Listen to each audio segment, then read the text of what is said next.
Ils sont trois, ils ont connu un très bon démarrage et ils ont tous les trois de solides arguments face à la concurrence. Voici les Edge 30 Neo, Edge 30 Fusion et Edge 30 Ultra, les tout derniers smartphones Motorola. Accrochez-vous, on va en parler aujourd'hui, c'est parti.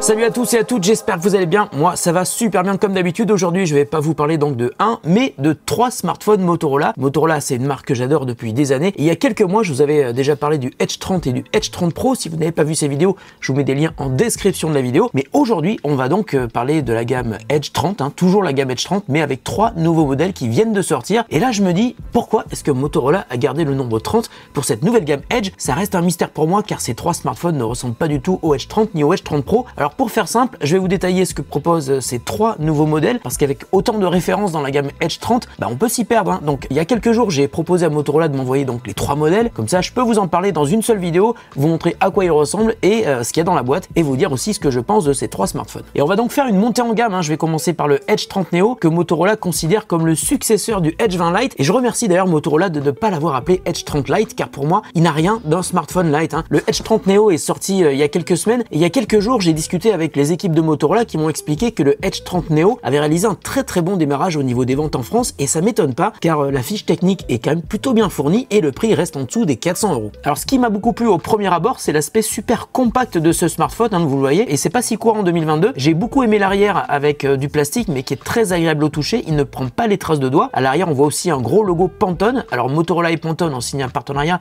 pour proposer des coloris spécifiques à ce modèle, notamment le fameux Very Peri, qui est la couleur de l'année 2022 chez Pantone, mais là, vous le voyez, j'ai la version noire Onyx. Et puis un autre détail qui m'a beaucoup plu sur le Edge 30 Neo, c'est le cerclage LED qui est autour du bloc photo, qui vous signale de manière visuelle les notifications reçues par le smartphone et qui fait aussi office de témoin de charge. Et puis un autre détail sympa, la coque de protection, vous le voyez, c'est pas une coque classique souple en silicone, c'est une coque qui est assez rigide, qui laisse les boutons accessibles. C'est un détail, mais à l'usage, je me suis aperçu que c'est vraiment très agréable, puisque ça permet de profiter de l'aspect compact du smartphone quand on le prend en main. Alors à l'intérieur du Edge 30 Neo, il y a un processeur Snapdragon 695 5G, 8 Go de RAM, 128 Go de stockage et une batterie de 4020 mAh. Alors ensuite, la partie photo, elle est assez classique pour un smartphone milieu de gamme. À l'arrière, on a un capteur 64 mégapixels avec stabilisation optique, un capteur ultra grand angle de 12 mégapixels avec autofocus qui gère aussi la macro, et enfin à l'avant, il y a un capteur à selfie de 32 mégapixels. Alors les photos sont vraiment de bonne qualité, à la fois sur le capteur grand angle, sur l'ultra grand angle, sur le mode portrait et aussi sur le capteur à selfie, mais on voit quand même ses limites dès qu'il vient à manquer de lumière, parce qu'en basse lumière, les photos sont bien, mais il manque quand même des détails dans les zones sombres. Mais on va dire que dans cette gamme de prix, c'est assez excusable. Et sur le capteur ultra grand angle, les photos sont peu bruitées, mais elles offrent quand même moins de précision dans les couleurs que sur le capteur grand angle. En vidéo, on peut filmer jusqu'en 1080p. La qualité de vidéo sera largement suffisante pour poster toutes vos vidéos sur TikTok ou vos stories sur Instagram, mais on pourra quand même regretter l'absence de 4K sur le Edge 30 Neo. Alors jusque là, si on se base sur le prix, on va dire rien d'extraordinaire, mais le Edge 30 Neo a de gros atouts supplémentaires, comme par exemple un très bel écran de 6,3 pouces POLED totalement plat, j'adore ça. Puis il y a surtout un taux de rafraîchissement de 120 Hz, et je vous le dis, le confort apporté par le 120 Hz c'est bluffant, et après ça il est très dur de revenir à un écran classique à 60 voire même à 90 Hz. Le 120 Hz ça apporte un confort qui est visible lors de l'utilisation au quotidien dans tout ce que vous faites avec le smartphone. En revanche, et ça je vous le dis à chaque fois, vous pouvez modifier le taux de rafraîchissement de l'écran pour augmenter l'autonomie de la batterie. Dans ce cas, il va adapter le taux de rafraîchissement par rapport à ce que vous faites sur vos smartphones. Et puis autre gros point fort sur le Edge 30 Neo, il propose la charge rapide à 68 watts qui permet donc de charger son smartphone à 50% en 15 minutes. Il y a aussi la recharge sans fil à 5 watts, c'est pas rapide mais elle y est. Et puis tant qu'on y est, rappelons que le chargeur 68 watts est livré avec le smartphone. Je précise à nouveau car c'est bizarrement le truc que certaines marques oublient dans les boîtes de leur smartphone. Alors Motorola est assez cool de continuer à livrer des adaptateurs secteur rapides avec ses smartphones, donc merci et bravo Motorola. Alors sur le Edge 30 Neo, on trouve aussi un capteur d'empreinte sous l'écran, la compatibilité avec la fonctionnalité Ready For qui permet d'utiliser son smartphone sur un écran externe, et également les motogestes spécifiquement développés par Motorola pour faciliter l'utilisation de son smartphone au quotidien. Enfin, le Edge 30 Neo est doté de haut-parleurs stéréo et de la compatibilité Dolby Atmos.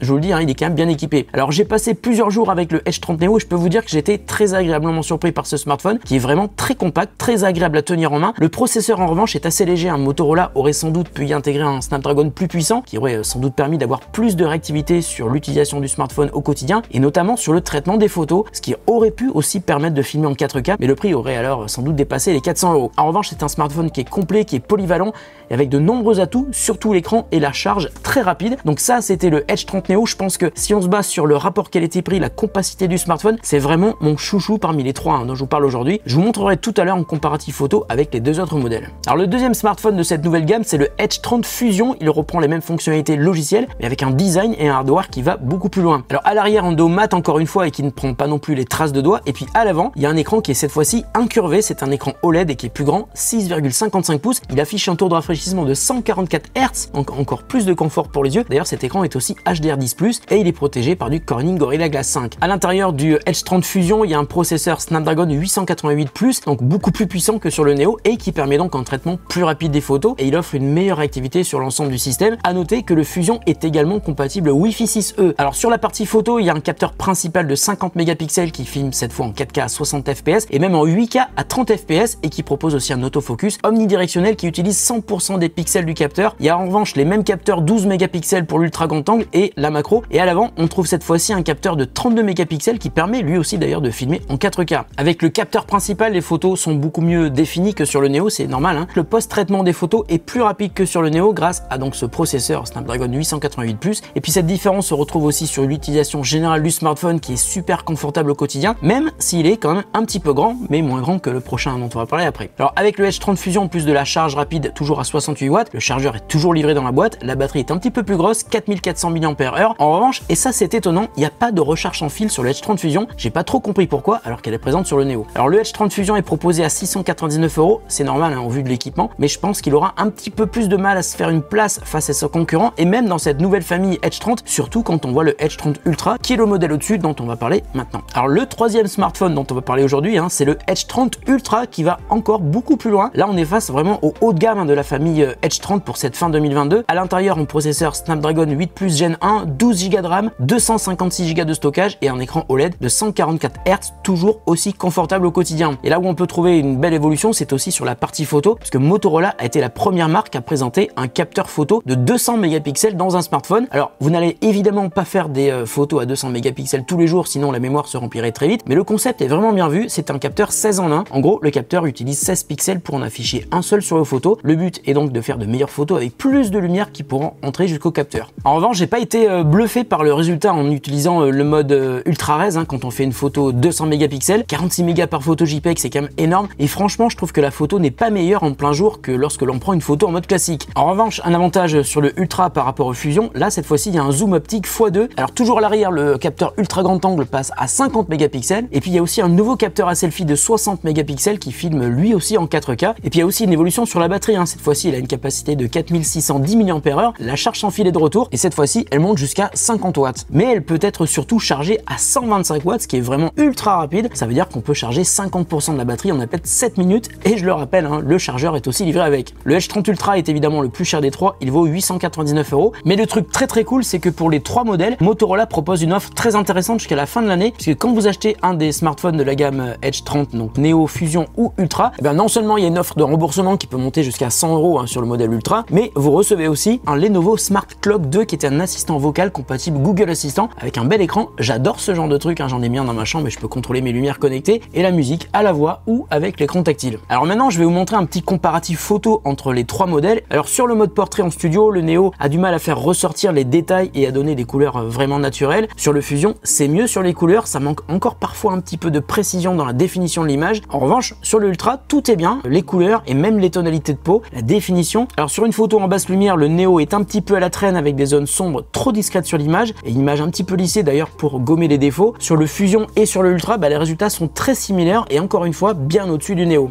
Sur la photo de nuit, on voit plus les différences entre les appareils. Par exemple, sur le Neo, ça produit une image qui est un petit peu brouillonne. Le Fusion s'en sort mieux avec une meilleure définition et des couleurs plus naturelles. Et quand on passe sur le Ultra, c'est là où on voit tout l'intérêt du fameux capteur 200 mégapixels qui permet de donner une image encore mieux définie et surtout plus respectueuse des couleurs naturelles. Alors sur les photos de jour, les résultats sont assez similaires d'un smartphone à l'autre, mais le Ultra produit une photo qui est plus naturelle en termes de colorimétrie, enfin à mon goût. Enfin, sur le mode macro, là c'est étonnant car il est super dur de voir la différence entre les trois appareils. Même le Neo est très bon sur la macro. Il y a même un moment où quand je classais mes photos de test, j'ai été incapable de dire quelle photo avait été prise avec quel appareil. Alors maintenant que je vous ai parlé des trois modèles et de leurs différences, je vais vous dire ce que j'en ai pensé car pour moi ils ont chacun des points intéressants. Alors le Neo, on va dire que c'est mon préféré dans les trois par rapport au rapport qualité-prix, 399 € avec un écran 120 Hz, DHP stéréo, la charge rapide à 68 watts et un design très compact. Vraiment, j'adore j'adore ce smartphone, hein, même si la qualité photo pourra décevoir les personnes les plus exigeantes. Pour cette raison, je pense qu'on peut passer sur le Fusion pour une meilleure qualité photo sur le capteur principal, mais aussi pour le taux de rafraîchissement encore plus important et surtout pour un processeur plus puissant. Mais pour moi, le Fusion a le cul un petit peu entre deux chaises, si je peux m'exprimer ainsi, car on peut vite être tenté par le Ultra. Comme sur le Fusion, le Ultra propose un très bel écran incurvé qui est même plus grand, un très beau design, la charge rapide qui est cette fois-ci à 125 watts et le capteur haute résolution à 200 mégapixels, dont je trouve l'intérêt assez limité en plein jour, mais qui s'avère très intéressant en basse lumière. En résumé, je trouve que Motorola a fait très fort sur le design de ces trois modèles. Je regrette juste la partie photo qui est un petit peu moyenne sur le Neo, la charge sans fil qui est absente sur le Fusion et le prix et la taille un peu élevée sur le Ultra, qui n'est d'ailleurs dispo que en ligne, hein, alors que le Neo et le Fusion peuvent être achetés en boutique. Voilà, j'espère que j'ai pu vous éclairer sur ces trois nouveautés de Motorola pour la fin d'année 2022. Je vous mets des liens en description de la vidéo pour aller en voir plus sur ces trois modèles s'ils vous intéressent. Prenez soin de vous et de ceux que vous aimez. On se retrouve très bientôt pour une autre vidéo sur The Contest.